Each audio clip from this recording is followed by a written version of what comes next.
Good morning friends, PRS the future academy की YouTube channel पे मैं तकसीर अहमद आप सभी बच्चों को स्वागत करता हूं।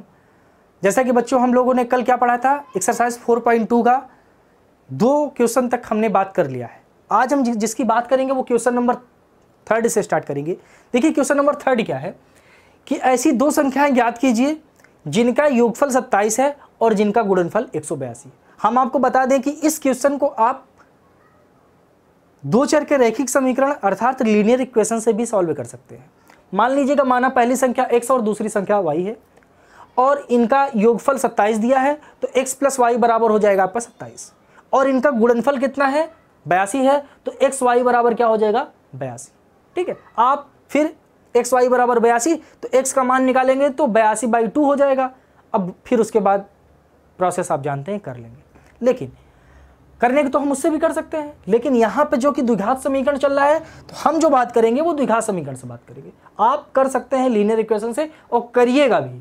ठीक है, चलिए ऐसी 2 संख्या ज्ञात कीजिए जिनका योगफल 27 है और गुणनफल 182। तो हम इसमें तो केवल एक ही मान सकते हैं, तो मान लीजिए माना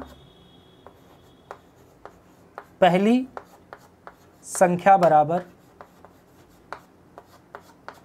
x। अब हम मान लिए कि पहली संख्या बराबर x है और 2 संख्याओं को गुणनफल 27 है। यहां पे जैसे हम कह दें कि 2 संख्याओं का गुणनफल 20 है, सॉरी योगफल 20 है। 2 संख्याओं का गुणनफल योगफल 20 है, उसमें में से एक संख्या 5 है। एक संख्या 5 है तो दूसरी संख्या कितनी होगी? जैसे ही हम आपसे बोलेंगे कि 2 संख्या को योगफल 20 है, उसमें में से एक संख्या 5 है तो दूसरी संख्या कितनी होगी? आप तुरंत बताएंगे सर 15 होगी। हम पूछेंगे कैसे, तो आप बोलेंगे सर कि टोटल में से हमने पहली वाली संख्या को माइनस कर दिया है, मतलब 20 में से 5 को माइनस कर दिया तो 15 आ गया है। सेम काम यही यहां भी करना है। तो इसके दूसरी संख्या, तो दूसरी संख्या के लिए क्या करेंगे? दूसरी संख्या बराबर, हमने यहां क्या किया था? 20 में से 5 को माइनस, मतलब कुल में से हमने पहली संख्या को माइनस किया था, तो कुल तो 27 है, योगफल तो 27 है। 27 में से पहली संख्या को माइनस कर देंगे, मतलब x को, तो क्या हो जाएगा 27 माइनस x। ये दूसरी संख्या मिल गया। अब आगे बोला है और गुणनफल 182, मतलब इनका जो गुणनफल है वो कितना है 182। बस इसी के तो हमको जरूरत थी। यहां पे प्रश्नानुसार लिख दीजिए, प्रश्नानुसार। ठीक है, अब ये देखिए ये x है और ये 27 माइनस x हो गया और बराबर ये किसके बराबर है? 182 के। 182 के बराबर कर दीजिए। तो इसका मल्टीप्लाई कर दिए, x का मल्टीप्लाई 27 में करेंगे तो 27x और माइनस x का मल्टीप्लाई x में करेंगे तो x स्क्वायर बराबर कितना है 182। आया समझ में? अब 182 को भी इस तरफ ट्रांसफर कर लीजिए, तो ये 27x हो गया, 27x माइनस x स्क्वायर और ये इधर आएगा तो माइनस 182 बराबर 0। आगे समझ में? अब देखिए करना क्या है आप लोगों को कि माइनस एक्स स्क्वायर मतलब द्विघात समीकरण के फॉर्म से करते हैं, तो इसको करेंगे माइनस एक्स स्क्वायर और प्लस 27x और माइनस 182 बराबर 0। तो आप चीख के कहेंगे कि सर माइनस तो स्टार्टिंग में रहता नहीं है। तो भैया ठीक है, नहीं रहता तो हम माइनस को हटा देते हैं। तो माइनस हटाने के लिए क्या कर दीजिए, माइनस से सब में क्या कर देंगे? गुणा कर देंगे। तो माइनस को गुणा करेंगे तो ये minus minus plus x square हो जाएगा और ये माइनस 27x हो जाएगा और ये प्लस 182 बराबर 0।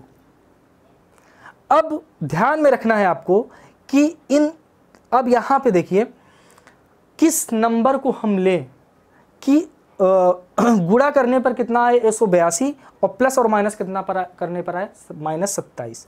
तो देखिए ध्यान से,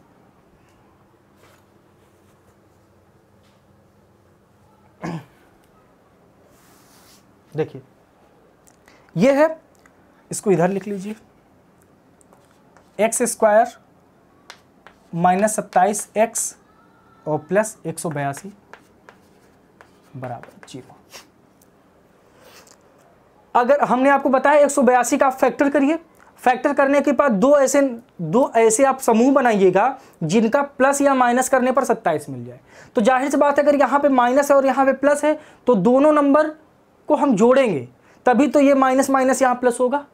आया ना समझ में। तो देखिए यहाँ पे कौन सा होगा, यहाँ पे 13 और 14 को अगर लेंगे आप तो 13 और 14 का मल्टीप्लाई 182 होता है और 13 और 14 को प्लस करने पर 27 होता है। आप देख सकते हैं 13 और 14 का 4 13 12 2 1 कैरी करेंगे, 4 1 4 और 1 5 हो गया, 3 होगा 1 आएगा, 2 आएगा, 5 3 8 हो गया, 182 मिल गया।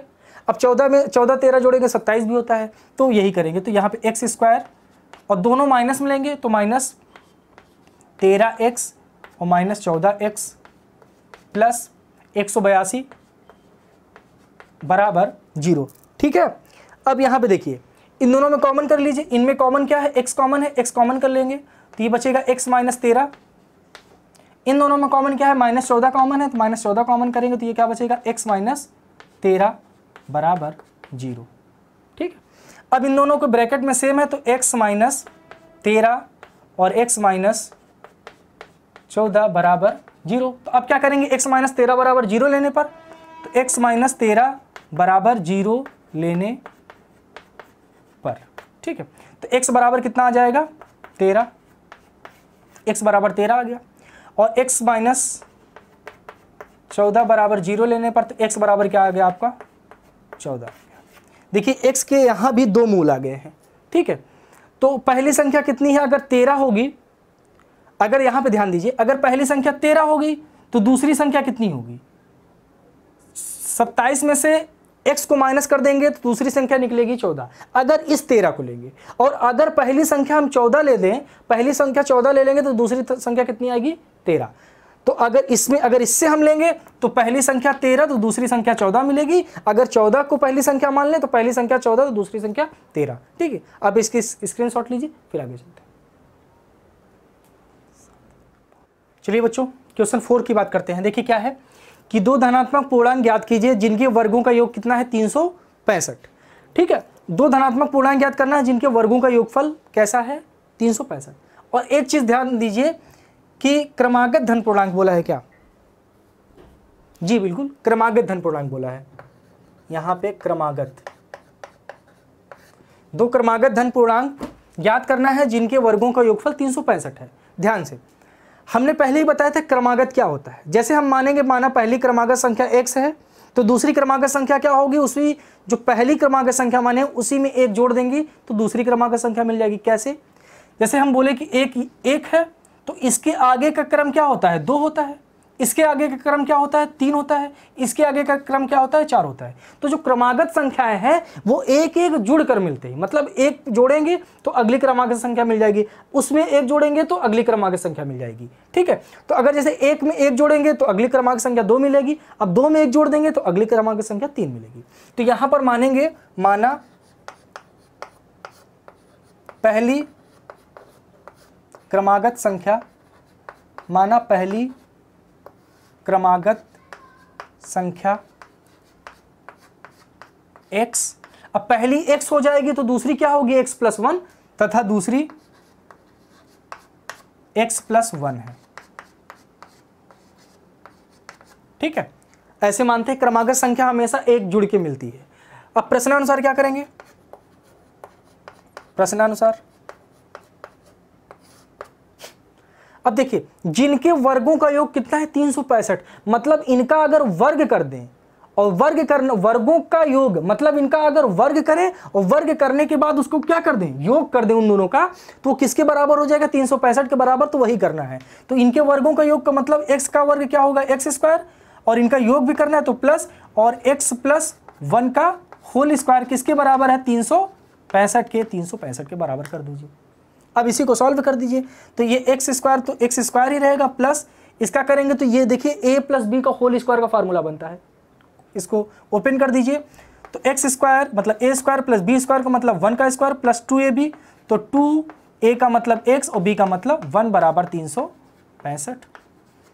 आगे इसको सॉल्व करेंगे तो देखिए ये एक्स स्क्वायर और एक्स स्क्वायर जुड़ जाएगा तो ये हो जाएगा 2x स्क्वायर और ये प्लस 1 ही रहेगा और प्लस 2x हो जाएगा, और ये देखिए 365 है इस तरफ आएगा, 365 है तो इसको इस तरफ लाएंगे तो माइनस में हो जाएगा, तो माइनस 365 बराबर 0।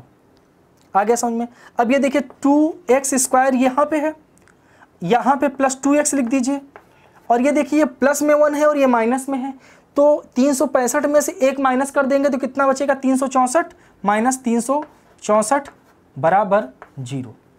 अब ध्यान से अगर इसको देखें तो द्विघात समीकरण बन गया है। लेकिन आप इसमें एक और चीज़ कर सकते हैं, देखिए 2 सब में है, 2 कॉमन है, तो 2 से सब में क्या कर दीजिए, भाग दे दीजिए। तो 2 से भाग देंगे तो यहाँ क्या बचेगा, केवल x² बचेगा। यहाँ क्या बचेगा, केवल x बचेगा, माइनस यहाँ क्या बचेगा, जब 2 से इसको भाग देंगे तो 182 आएगा बराबर 0। यहाँ तक हमने कर लिया, x² प्लस x माइनस 182 बराबर 0। अब देखिए इस 182 को ऐसे तोड़ना है कि उसका प्लस और माइनस करें तो x मिल जाए, और अगर उसका गुणनफल करें तो माइनस 182 मिल जाए। तो अब जब इसको ओपन करेंगे तो देखिए ये क्या होगा, x² हो जाएगा प्लस किस में तोड़ दें, 182 40। अगर 14 और 13 करें, 14 13 का मल्टीप्लाई 182 होता है, और 14 में से 13 निकालेंगे तो 1 आएगा। इसका फैक्टर आप करके देख सकते हैं। तो ये 14x हो गया माइनस 13x और माइनस 182 बराबर 0। हमने फैक्टर करना कैसे बता दिया है पहले ही, आप लोग देख के। इन दोनों में कॉमन क्या है, x कॉमन है, तो ये x प्लस 14 बचेगा। यहाँ पे क्या क्या कॉमन है, माइनस 13 कॉमन है, तो माइनस 13 कॉमन कर लेंगे तो ये क्या बचेगा, x माइनस ये यहाँ 14 बराबर 0। आया समझ में। अब इसको हम हटा दे रहे हैं। अब ये देखिए ये दोनों ब्रैकेट में सेम है, ये माइनस करेंगे तो ये भी तो प्लस हो जाएगा, तो ये दोनों ब्रैकेट में सेम है, तो ये हो जाएगा x प्लस 14, और यहाँ पे क्या है, x माइनस 13 बराबर 0। आ गया समझ में। तो अब देखिए x प्लस 14 बराबर 0 लेने पर, तो अब 0 लेंगे तो x बराबर क्या हो जाएगा, माइनस 14 हो जाएगा। ठीक है, दूसरा क्या है, x माइनस 13 बराबर 0 लेने पर, तो 13 को ट्रांसफर करेंगे तो x बराबर क्या आ जाएगा, प्लस 13 हो जाएगा। तो x के 2 मान आ गए, एक माइनस 14 और एक 13। लेकिन ये बात किसकी कहा है, ये बात धनात्मक पूर्णांक की कहा है। तो पहला धनात्मक पूर्णांक, तो ये ऋणात्मक है तो इसको तो लेंगे नहीं, तो इसको लेंगे तो x बराबर 13 आ जाएगा। तो मतलब पहली क्रमागत संख्या 13 होगी तथा दूसरी कितनी होगी, 14 होगी। ठीक है, तो पहली क्रमागत संख्या 13 तथा दूसरी क्रमागत संख्या 14 होगी। यही आपका आंसर होगा। ठीक है, इसकी स्क्रीनशॉट लीजिए, फिर आगे चलते हैं हम लोग। चलिए बच्चों, क्वेश्चन नंबर 5 की बात करते हैं। देखिए क्वेश्चन क्या है कि एक समकोण त्रिभुज की ऊंचाई इसके आधार से 7 सेंटीमीटर कम है, यदि कर्ण 13 सेंटीमीटर का हो, अन्य 2 भुजाएं ज्ञात करना है। क्वेश्चन क्या है कि समकोण त्रिभुज के बारे में ये बात किया है कि समकोण त्रिभुज की हमको 2 हिंट्स दिया है और 2 भुजाएं पूछा है। देखिए हिंट्स क्या दिया है कि इसके आधार, मतलब जो ऊंचाई है, ऊंचाई के बारे में बता रहा है कि जो ऊंचाई है इसके आधार से 7 सेंटीमीटर कम है। किससे कम है, आधार से कम है। तो मतलब पहले हमको आधार पता होगा, तब आधार से कम करेंगे तभी ऊंचाई निकलेगी। तो इसमें हम मानेंगे क्या, माना आधार बराबर x सेंटीमीटर, तब ऊंचाई निकलेगी। चलिए मान लेते हैं, माना समकोण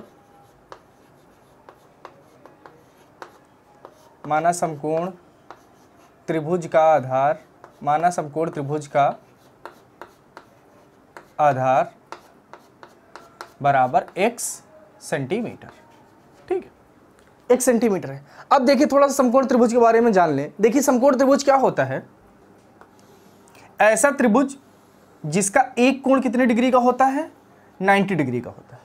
ऐसा त्रिभुज जिसका एक कोण 90 डिग्री का होता है उसी को हम कहते हैं समकोण त्रिभुज। और समकोण त्रिभुज में ही पाइथागोरस प्रमेय यूज की जाती है। तो यहाँ पे देखिए क्या बोला है कि आधार हमने मान लिया है 1 सेंटीमीटर। तो अगर इसको हम नाम दे दें A B C, तो ये BC जो हो जाएगा इसका आधार हो गया x सेंटीमीटर, ये आधार हो गया। अब ये बात कहा है कि जो इसकी जो ऊंचाई है, ऊंचाई इसके आधार से 7 सेंटीमीटर कम है। अगर आधार 7 सेंटीमीटर हो गया तो ऊंचाई क्या हो रही है, आधार से 7 सेंटीमीटर कम है, तो ऊंचाई कितनी हो जाएगी, x माइनस 7 सेंटीमीटर, यह ऊंचाई होगी। और कर्ण के बारे में आपको दे ही दिया है कि कर्ण कितना है, 13 सेंटीमीटर, तो कर्ण दिया है आपको 13 सेंटीमीटर।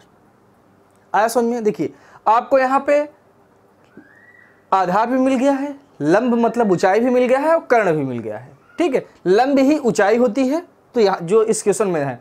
अब जब आपको तीनों चीजें मिल गई हैं तो आप किसका यूज करते हैं? पाइथागोरस प्रमेय का, उसी का हम प्रयोग करेंगे। तो यहाँ पे थोड़ा सा पहले लिख लें कि माना समकोण त्रिभुज का आधार 1 सेंटीमीटर है तथा ऊंचाई 1 सेंटीमीटर है, इसलिए ऊंचाई बराबर,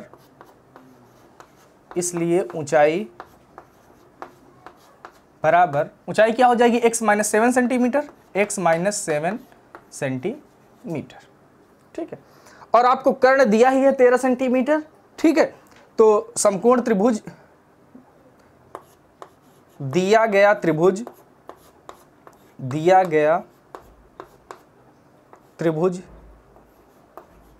समकोण है, ये लिखेंगे दिया गया त्रिभुज जो समकोण है, अतः क्या लिखेंगे? अतः पाइथागोरस प्रमेय का जो फार्मूला होता है, पाइथागोरस प्रमेय जो क्या कहते हैं कि जो कर्ण का स्क्वायर होता है, वो लंब का स्क्वायर और आधार के स्क्वायर के योगफल के बराबर होता है। वो लंब का स्क्वायर प्लस आधार के स्क्वायर, लंब का स्क्वायर और आधार के स्क्वायर के योगफल के बराबर होता है। ठीक है, तो बस इसी फार्मूले में आप सारी वैल्यू रख देंगे तो आपको एक द्विघात समीकरण मिल जाएगा। देखिए कैसे, कर्ण कितना दिया गया? 13 दिया गया है, तो 13 का स्क्वायर कर दीजिए, ये हो जाएगा 13 का स्क्वायर, बराबर लंब कितना दिया गया है? लंब आप देखिए x माइनस 7 दिया गया है, तो यहाँ पे x माइनस 7 सेंटीमीटर कर दीजिए, x माइनस 7 सेंटीमीटर प्लस आधार कितना दिया गया है? आधार 1 सेंटीमीटर दिया है, तो ये 1 सेंटीमीटर, x का स्क्वायर हो गया। अब इसे सॉल्व करिए, तो 13 का स्क्वायर करेंगे तो 169 होगा, बराबर ये देखिए a माइनस बी को होल स्क्वायर से तोड़ दीजिए, और a माइनस बी का होल स्क्वायर का सूत्र क्या होता है? देखिए यहाँ पे लिख देते हैं, a माइनस बी का होल स्क्वायर क्या होता है? a square plus B square minus 2ab, ये होगा, ये फार्मूला होता है। तो इसी फार्मूले से हमको उसको तोड़ना है। तो a स्क्वायर का मतलब होगा x स्क्वायर, b स्क्वायर का मतलब होगा 7 का स्क्वायर माइनस 2, a का मतलब क्या होगा? a का मान कितना है? x है, मल्टीप्लाई b का मान कितना है? 7 है, इसको कर दिया, प्लस x स्क्वायर है प्लस x स्क्वायर, हमने इसको ऐसे ही लिख दिया। अब ध्यान दीजिए, अब इसको थोड़ा सॉल्व करना है, इसको 169 ऐसे ही लिखा रहने दीजिए, 169 ये ऐसे ही है, इसको सॉल्व करिए तो ये x स्क्वायर हो जाएगा। ठीक है, प्लस 7 का स्क्वायर कितना होगा? 49 होगा, तो यहाँ पे 49 लिख दीजिए आप, माइनस है, माइनस लगाइए। अब देखिए इन सब का मल्टीप्लाई कर दीजिए, तो 7 2 14 और x 14x हो जाएगा, 14x और प्लस x स्क्वायर। अब ध्यान से देखिए, तो ये x स्क्वायर है और ये x स्क्वायर है, दोनों जुड़ जाएगा तो कितना हो जाएगा? 2x square. और क्या करिए 169, चलिए इसको ऐसे लिखा रहने दें, या एक साइड में सबको कर लीजिए। अब क्या करिए 169 को भी आप उस तरफ लेकर चले जाएंगे, तो ये प्लस में उधर जाएगा तो माइनस में हो जाएगा, तो बचेगा क्या? देखिए ये x स्क्वायर है और ये x स्क्वायर है, तो ये x स्क्वायर 2x स्क्वायर हो जाएगा, तो ये हो जाएगा 2x स्क्वायर हो गया। ठीक है, अब ध्यान दीजिए यहाँ पे ये माइनस 14x है, यहाँ पे माइनस लिख दिया, माइनस 14x। ठीक है, प्लस 49 है, प्लस 49 लिखा रहने दीजिए। 169 उस तरफ जाएगा तो इधर प्लस में उधर जाएगा तो माइनस में, माइनस 169 हो गया, बराबर क्या हो जाएगा? 0, बराबर आप 0 कर दीजिए। ठीक, अब क्या करिए कि इसमें तो कुछ करना नहीं, आपको जो काम यहाँ पे करना है तो वही करिए, 2x स्क्वायर माइनस 14x। देखिए यहाँ पे ध्यान से, यहाँ से 169 से जब आप 49 को माइनस करेंगे तो देखिए 9 में से 9 जाएगा, 0 आएगा। ठीक है, 6 में से 4 को माइनस करेंगे तो 2 आएगा, और यहाँ पे 1 है, 1 हो जाएगा। चिन्ह किसका रहेगा? चिन्ह बड़े वाले चिन्ह रहता है, तो बड़े वाले चिन्ह क्या है? माइनस, तो यहाँ पे माइनस करेंगे, बराबर 0 हो गया। अब ये देखिए 2x square minus 14x minus 120 बराबर 0 है। अब यहाँ पर ध्यान से देखेंगे तो बेटा देखिए 2 यहाँ भी है, 2 यहाँ भी है, 2 यहाँ भी है, मतलब 2 कॉमन करके उस तरफ भेज देंगे तो 2 कॉमन करेंगे, तो चलिए देखिए 2 कॉमन कर लिया तो यहाँ क्या बचेगा? x स्क्वायर माइनस यहाँ क्या बचेगा? 7x, यहाँ 7x बचेगा, यहाँ क्या बचेगा? 60 बचेगा, यहाँ सबसे 2 कॉमन कर लिया, बराबर 0 है, बराबर 0 कर दिया।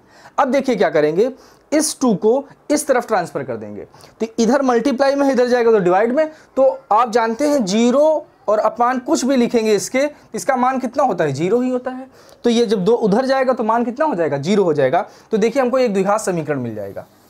देखिए द्विघात समीकरण क्या मिला हमको, x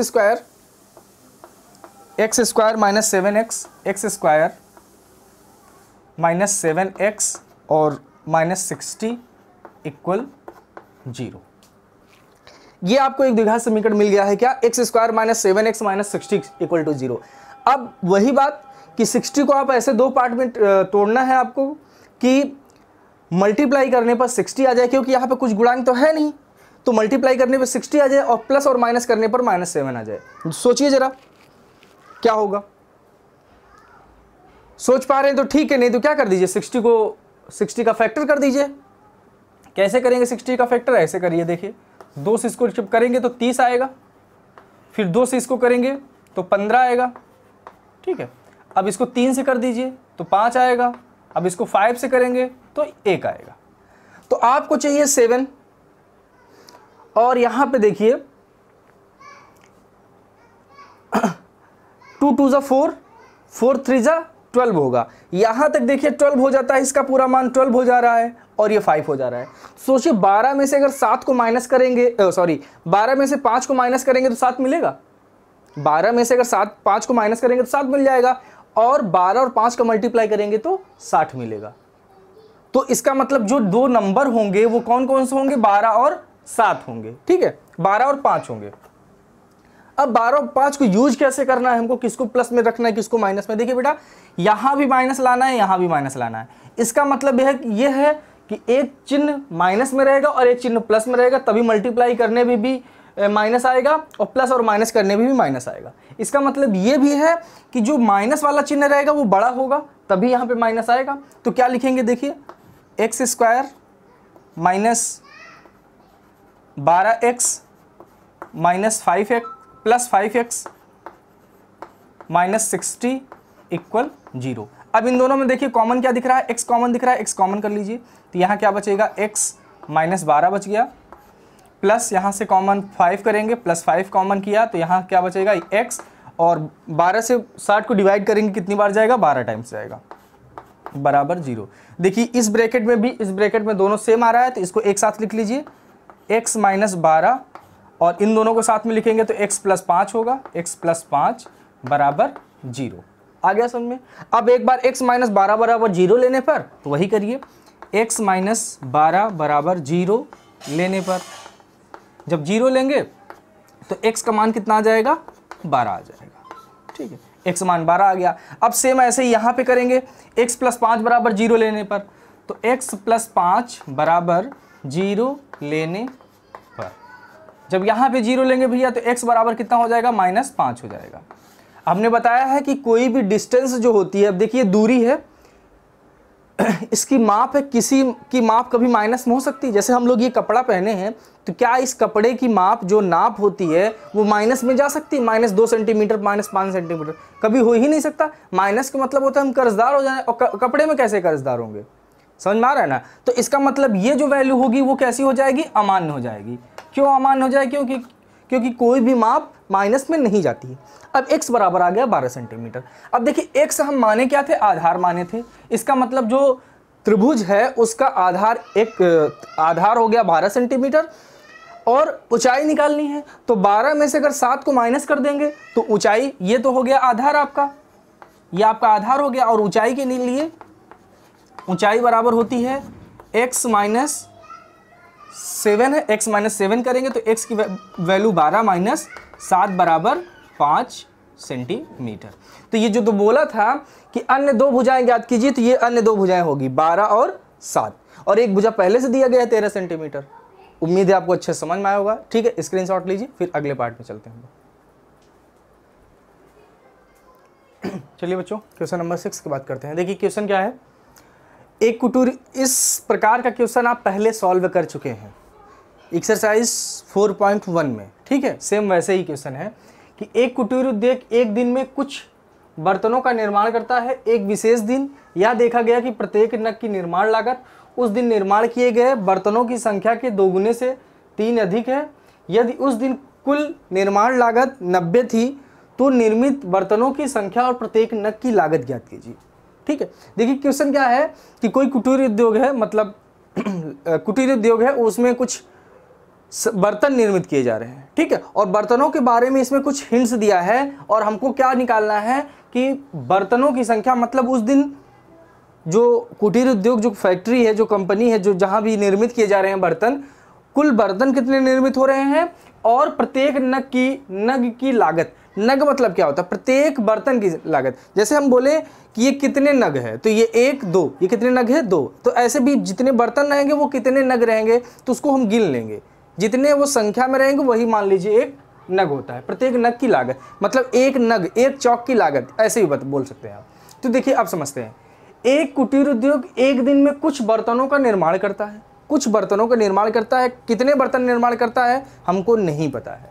फिर आगे कि एक विशेष दिन यह देखा गया कि प्रत्येक नग की निर्माण लागत, प्रत्येक नग की निर्माण लागत का क्या मतलब हुआ कि एक नग की, मतलब एक बर्तन की जो निर्माण लागत है, मतलब एक बर्तन बनाने में जो पैसा लग रहा है, इतना दिमाग, एक नग की निर्माण लागत उस दिन निर्माण किए गए बर्तनों की संख्या के 2 गुने से 3 अधिक है। बर्तनों की संख्या से, अब जब तक बर्तन की संख्या हमको नहीं पता चलेगी तब तक हम ये नहीं बता सकते हैं कि उस दिन जितने बर्तन निर्माण किए गए थे एक बर्तन की कीमत कितनी आई थी।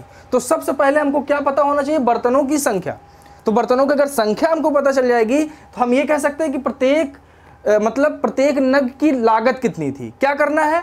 तो पहले हम क्या मानेंगे? बर्तनों की संख्या बराबर x, पहले वही चीज मानेंगे। तो चलिए मान लेते हैं, हल यहां से करते हैं। माना बर्तनों की संख्या, माना बर्तनों की संख्या बराबर x। अब बर्तनों की संख्या हम मान लिए x है। ठीक है, कितने बर्तन है नहीं पता, लेकिन हमने मान लिया है बर्तनों की संख्या x है। अब देखो नग की निर्माण लागत पता चल जाएगी। प्रत्येक नग की निर्माण लागत, मतलब एक नग की जो निर्माण लागत है वो कितनी होगी, प्रत्येक नग की निर्माण लागत। अब इसके लिए हिंट्स दिया है कि प्रत्येक नग की निर्माण लागत उस दिन निर्माण किए गए बर्तनों की संख्या, बर्तनों की संख्या के दुगने। तो बर्तनों की संख्या क्या है? इसका दुगना कर देना है। बर्तनों की संख्या x है तो x का दुगना क्या हो जाएगा? 2x। बर्तनों की संख्या के दुगने से 3 अधिक है। अधिक का मतलब क्या होता है? जोड़ना। बर्तनों की संख्या के दुगने से क्या है? 3 अधिक है, तो +3 कर दीजिए, बस आपका बन गया। अब यदि उस दिन कुल निर्मित लागत 90 थी। अब यही चीज कि कुल लागत कितनी थी। अब इसने बोला है कि कुल लागत 90 थी, कुल लागत बोल दिया है 90 थी। ठीक है, अब देखिए कुल लागत निकलती कैसे है। कुल लागत 90 थी। अब ये बताइए एक बर्तन का जो कुल बर्तनों की संख्या कितनी है?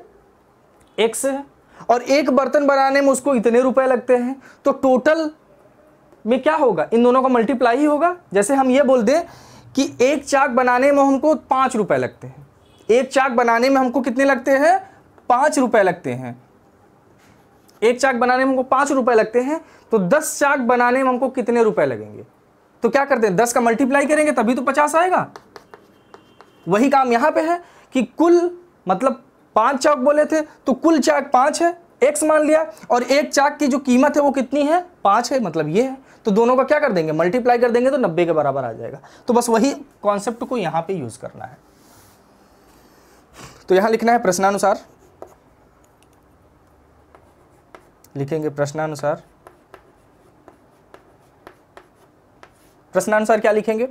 इन दोनों का मतलब मल्टीप्लाई, x और 2x + 3 बराबर कितना हो जाएगा? ये 90 के बराबर। आ गया समझ में? बस इसी को सॉल्व कर लीजिए, द्विघात समीकरण मिल जाएगा आपको। x और x कितना हो जाएगा? 2x², और x का मल्टीप्लाई 3 में करेंगे तो +3x बराबर कितना है? 90 है, तो 90 कर दीजिए। 90 को इस तरफ ट्रांसफर कर लीजिए तो हो जाएगा 2x² + 3x - 90 = 0।